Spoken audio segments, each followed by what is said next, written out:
Hey, what's good? I'm doing a Archfiend stun deck profile.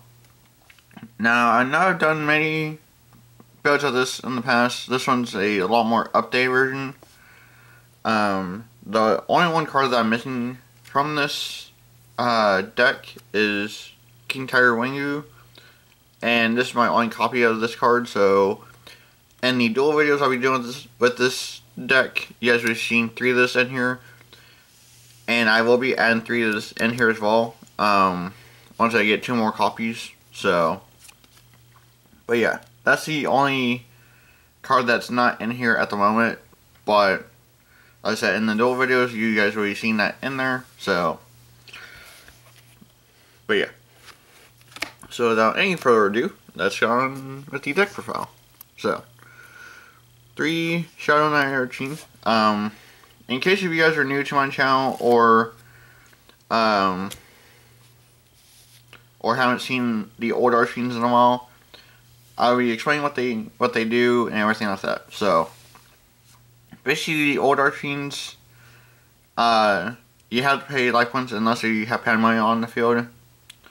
So you have to pay the 900 life points, which is basically mandatory. It's not optional. So, and then if all you guys are targeted by an attack besides, or not by an attack, by an effect besides this one, which as you can see he doesn't have that targeting effect. But if they're all targeted by a card effect, you roll a dice, and on some if they land on a 2 or 5, it negates and destroys. But on this one, if it lands on a 3, it negates and destroys. So that's one really cool effect that really helps out a lot. Depending on how your luck is. So yeah. 3 Infernal Queen Archfiend. So during the summer phase, you target a Archfiend, including herself, and that Archfiend gains 1,000 attack, which is really quite good. So yeah. And that's basically all to her effect as well. To Terror King, he's a little more difficult to bring out. Not too much though. So basically, while you control a Archfiend, you can also on this. And then has the same thing where you pay life points and targeting, and then his additional effect is that when he destroys a monster by battle, that monster's effect cannot be activated, or, well, actually, technically it's actually negated. So,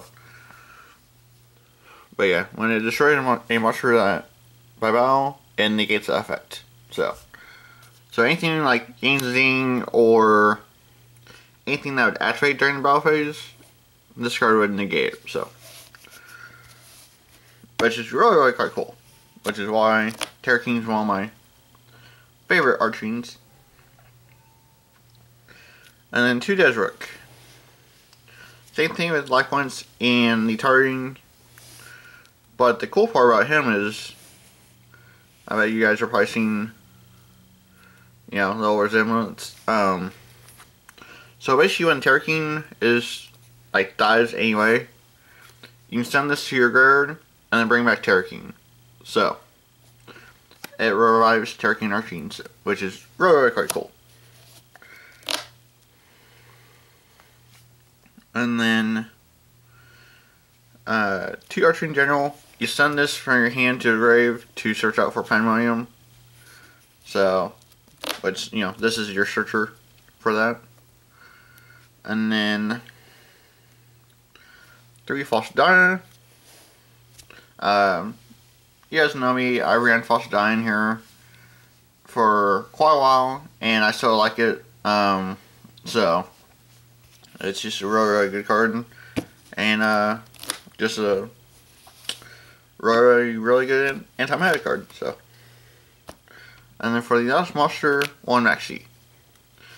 Now Maxi is really quite good. In case you're on second, which a lot of times you might want to go second depending on the matchup. So, but yeah, Max C is just there to get draws. So, and then that's basically it for the monsters. Now for expose, 3 Pandemonium. Obvious.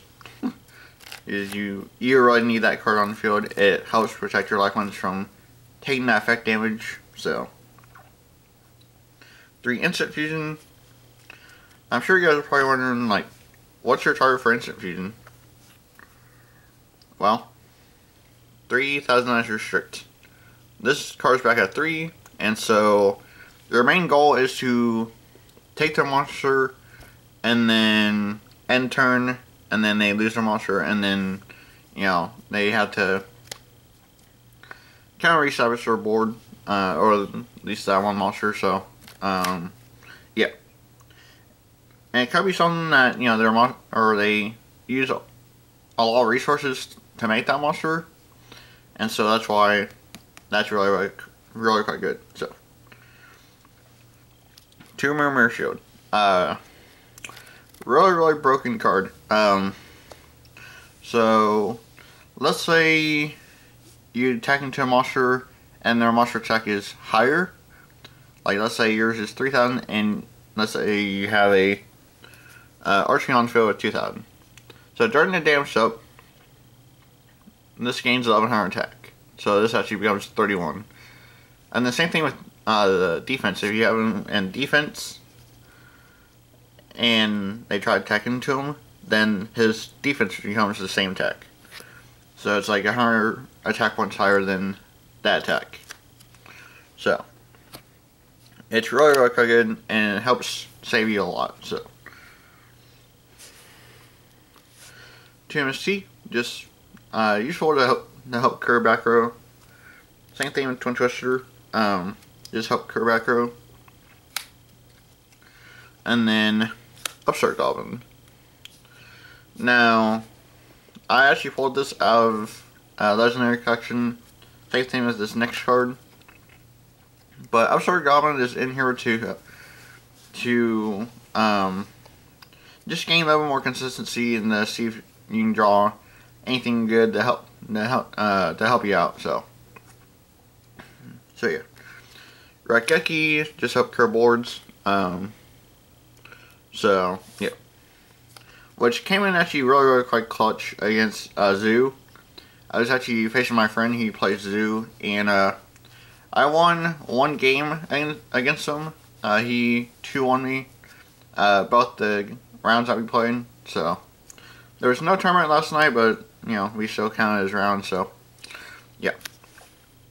And Final Countdown. Now I'm sure you guys are probably wondering why this is in here. Well, Final Countdown's in here because your opponent does not see it coming and puts pressure on your opponent in order to kill him quicker. So, let's say it's on turn 15 and you're still at 8,000 life points. It puts pressure on him to kill you quicker and to see what they can actually do under pressure. So that's why it's in here. And then one day piece. So that's basically it for the expose. Now for the traps. 3 losing turn. Very quite good against meta decks that special a lot.